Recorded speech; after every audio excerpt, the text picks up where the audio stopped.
किसी ने बड़े कमाल की बात कही है कि दिमाग को या तो आप कंट्रोल करो या फिर ये आपको कंट्रोल करेगा। सब कुछ आप पर डिपेंड करता है। एक लड़की की कहानी सुनाता हूं जो यूरोप में एक घर में रहता था किराए से। वो अपने गांव से आकर के शहर में रह रहा था, पढ़ाई कर रहा था कॉलेज की। और जिस मकान में रहता था उसकी जो मकान मालकिन थी वो बूढ़ी अम्मा चीजें लेकर के लोगों को पैसे दिया करती थी, गिरवी रखती थी सामान को। और वो देखा करता था कि गरीब लोग आते थे, आकर के सामान गिरवी छोड़ के जाते थे और अम्मा उन्हें पैसे देती थी। लेकिन जब वो लोग वापस पैसे नहीं चुका पाते तो उनसे और लूटने लगती, उन्हें और प्रताड़ित करने लगती, वो लोग और परेशान होने लगते। वो कहते थे हमें माफ कर दो, लेकिन ये कर्जा बढ़ाती चली जाती थी। ये लड़का जब भी उस बूढ़ी अम्मा को देखता था, अपनी मकान मालकिन को देखता था, इसको बहुत गुस्सा आता था कि क्या औरत है, क्या कर रही है, गरीब लोगों के साथ में ऐसा कर रही है, माफ क्यों नहीं कर देती कर्जा। वो ये सब देख करके परेशान हो रहा होता था, रोज सोच रहा होता था कि इसका तो गला जाकर के दबा दो। एक दिन उसके घर से पैसे आना बंद हो गए, कम्युनिकेशन भी नहीं हो पा रहा था, कम्युनिकेट नहीं कर पा रहा था घर पर की बात क्या होगी। फिर एक दिन तार आया कि पिताजी की तबीयत खराब है, पैसे नहीं भेज पाएंगे। ये वापस घर जाना चाहता था लेकिन इसके पास में पैसे खत्म हो गए थे। मजबूरन इसे अपनी मकान मालकिन के पास जाना पड़ा, उस बूढ़ी अम्मा के पास जाना पड़ा। अब इसने सोचा कि क्या मैं उनको गिरवी रखने के लिए सामान दूं, तो इसने अपनी घड़ी दे दी। शाम का समय था, वो बूढ़ी अम्मा अपने हॉल में बैठी हुई थी। जाकर इसने अपनी घड़ी दी और कहा कि मुझे पैसे चाहिए। वो जो बूढ़ी अम्मा थी वो गई हॉल में और जो खिड़की थी जहां से थोड़ी सी रोशनी आ रही थी वहां जाकर के उस घड़ी को देखने लगी कि ये जो घड़ी है इसमें कुछ है भी कि नहीं, कुछ कीमत है भी कि नहीं, और इसके हिसाब से पैसे दे दूंगी। ये लड़का अपनी सीट से उठा और जाकर के इसने सीधा अपने हाथों को उस बूढ़ी अम्मा के गले पर रख दिया और दबाता चला गया, बड़ी जोर से दबाता चला गया। इतना जोर से दबाया कि गला दब गया, नाक में से खून बहने लगा। वो बूढ़ी अम्मा वहीं मर गई। और जैसे ही वो खून इसकी उंगलियों पर आया, ये चौंक गया, ये डर गया। इसने तुरंत उस बूढ़ी अम्मा को छोड़ा और कहने लगा मैंने नहीं मारा, मैंने नहीं मारा। पुलिस इसे पकड़ के ले जा रही थी और ये कह रहा था मैंने नहीं मारा, मैं कैसे मार सकता हूं। इसने नहीं मारा। वो 2 साल से जो इसके दिमाग में थॉट्स चल रहे थे, ये देख रहा होता था और सोच रहा होता था कि इसका तो गला दबा दूं, उस थॉट ने बूढ़ी अम्मा को मारा। क्योंकि जैसे ही ये वहां गया, इसके दिमाग ने ऑटोमेटिकली इसे इस तरीके से डायरेक्ट किया कि जाओ जाकर के गला दबा दो, और इसने गला दबा दिया। क्योंकि 2 साल से यही सोच रहा था कि इसका तो गला दबा दो। उस दिन नहीं दबाना चाहता था, उस दिन तो जरूरत में था, उस दिन तो पैसे चाहिए थे, लेकिन 2 साल से सोच रहा था। छोटी सी कहानी जो हमें सिखाती है कि हमारी ब्रेन बहुत कमाल की चीज है। या तो आप इसे कंट्रोल करेंगे या ये आपको कंट्रोल करेगी। कई बार जब हम घर से निकलते हैं ऑफिस के लिए, कॉलेज के लिए, स्कूल के लिए, तो डायरेक्शंस नहीं देने होते। ये जो सुपर कंप्यूटर है इसको मालूम है कि किधर जाना है, ये अपने आप आपको ले जाकर के वहां पर पहुंचा देती है।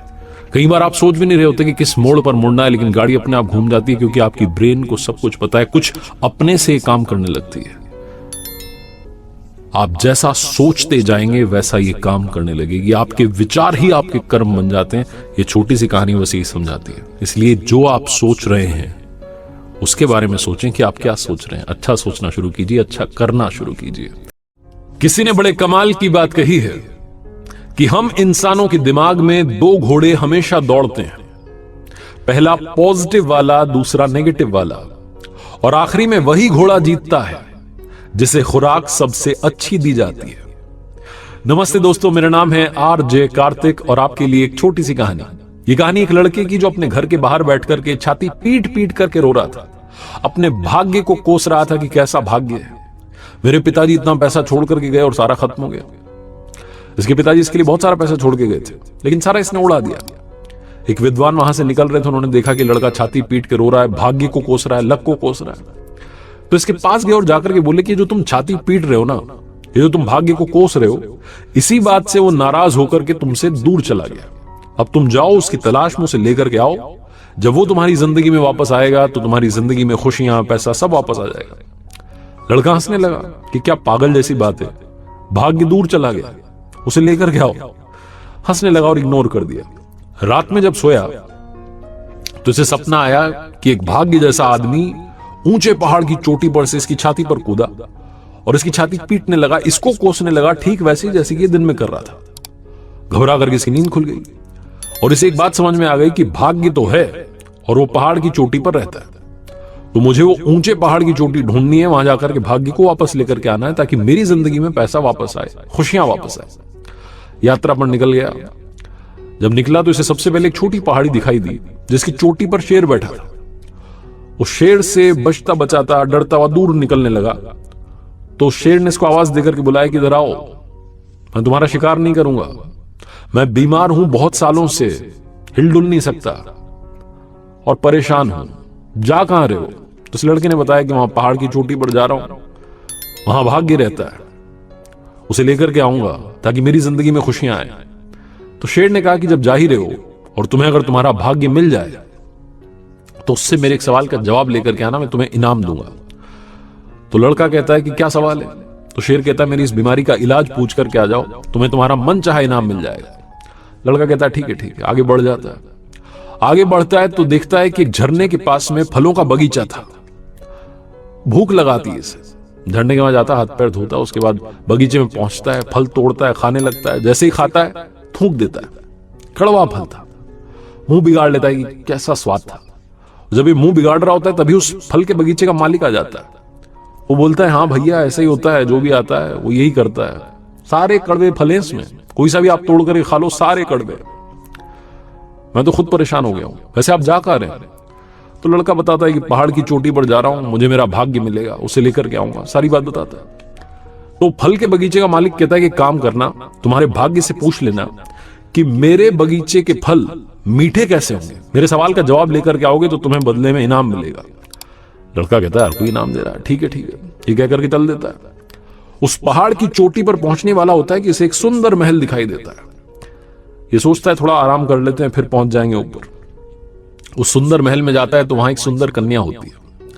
वो सुंदर कन्या कहती है कि मैं बड़ी परेशान हूं, मेरे पास में इतना बड़ा महल है लेकिन उदास रहती हूं, निराश रहती हूं, जिंदगी में खुश नहीं हूं, आप कहां जा रहे हैं? तो लड़का बताता है कि बस चोटी पर पहुंचने वाला हूं, वहां भाग्य रहता है, उसे अपने साथ लेकर के आऊंगा और मेरी जिंदगी में खुशियां आएंगी। तो लड़की कहती है कि अपने भाग्य से आप मेरे सवाल का जवाब लेकर के आइएगा, मैं आपको इनाम दूंगी। लड़का कहता है आपका सवाल क्या है? तो लड़की कहती है बस यही पूछो कि मैं खुश कब होंगी। लड़का चला जाता है लड़की का सवाल लेकर के, उस फल के बगीचे के मालिक का सवाल लेकर के, शेर का सवाल लेकर के उस पहाड़ की चोटी पर पहुंचता है। और सरप्राइज की बात यह रहती है कि वहां पर वाकई में एक आदमी था जो कि भाग्य था। जाकर के उसे प्रणाम करता है, कहता है कि महाराज मेरे साथ चलो, मेरी जिंदगी में से खुशियां चली गई हैं, पैसा चला गया है, मेरे साथ आ जाओ। उन तीनों के सवाल भी पूछ लेता है, उनके जवाब ले लेता है। फिर भाग्य कहता है आखिरी में कि सुनो, मैं तुम्हारे साथ नहीं आ सकता लेकिन तुम्हारे पीछे आ सकता हूं, तुम जाओ, मैं तुम्हारे पीछे पीछे आ रहा हूं। लड़का कहता है ठीक है चलो, ये भी ठीक है, आप आ जाना, लेकिन आना जरूर। ये कहकर के लड़का उतर आता है। सबसे पहले उस महल में जाता है, उस लड़की के सवाल का जवाब उसे देता है, उसके बाद फल के बगीचे मालिक को उसके सवाल का जवाब देता है, और आखिरी में वो जो शेर होता है जो छोटी पहाड़ी की चोटी पर होता है उसके पास जाता है। शेर पूछता है कि यात्रा कैसी रही? तो लड़का बताता है कि तुम्हारे अलावा 2 और लोग थे जिनके सवाल थे, उनके जवाब लेकर के आया। तो शेर पूछता है कि क्या सवाल थे, क्या जवाब दिए तुम्हारे भाग्य ने? तो लड़का बताता है कि सबसे पहले सबसे आखिरी में जो मुझे मिली थी उनके सवाल का जवाब उन्हें दिया है, एक महल की मालकिन थी, सुंदर कन्या, और उनके सवाल का जवाब यह था कि जिस दिन वो मनचाहे लड़के शादी कर लेंगी उनकी जिंदगी में खुशियां आ जाएंगी। तो शेर कहता है कि तुम्हें उस लड़की ने इनाम दिया? तो लड़का कहता है कि हाँ इनाम दिया, वो कह रही थी कि उसने मुझे शादी के लिए प्रपोज कर दिया और कहने लगी कि तुम मुझसे शादी कर लो, इनाम में तुम्हारा महल हो जाएगा, हम आराम से रहेंगे। तो शेर कहता है कि फिर तुमने क्या किया? तो लड़का कहता है कि क्या किया, मेरे पीछे मेरा भाग्य आ रहा है, मैं छोड़ छुड़ा के आ गया वो महल वहल, वहां से आगे आ गया। शेर कहता फिर कौन मिला, क्या रहा सवाल का जवाब?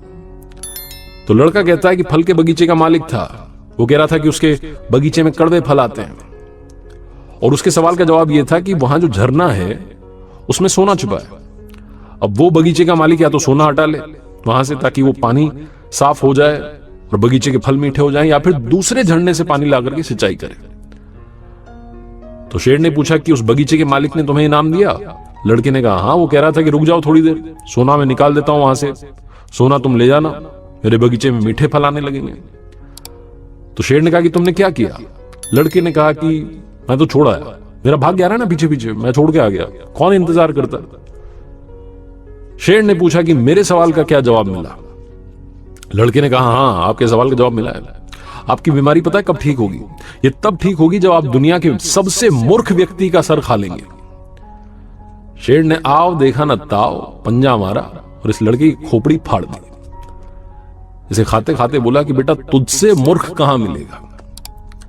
छोटी सी कहानी, मजेदार कहानी हमें सिखाती है कि हम में से बहुत सारे लोग इस बात का इंतजार कर रहे हैं कि भाग्य मेरे पीछे पीछे आ रहा होगा, लक मुझे फॉलो कर रहा होगा और सब ठीक हो जाएगा। भरोसे बैठे हैं किसी और के। ये जो किसी और के भरोसे आप बैठे हैं कि हो जाएगा हो जाएगा, भाग्य के भरोसे बैठेंगे तो कुछ नहीं होने वाला।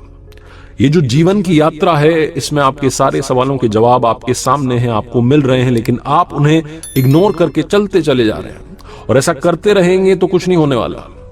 भाग्य के भरोसे मत बैठिए, क्या पता भाग्य आपके भरोसे बैठा हो। अपना जो भाग्य है वो खुद से बनाइए, अपने कर्मों से बनाइए। ये छोटी सी कहानी बस यही मैसेज देती है।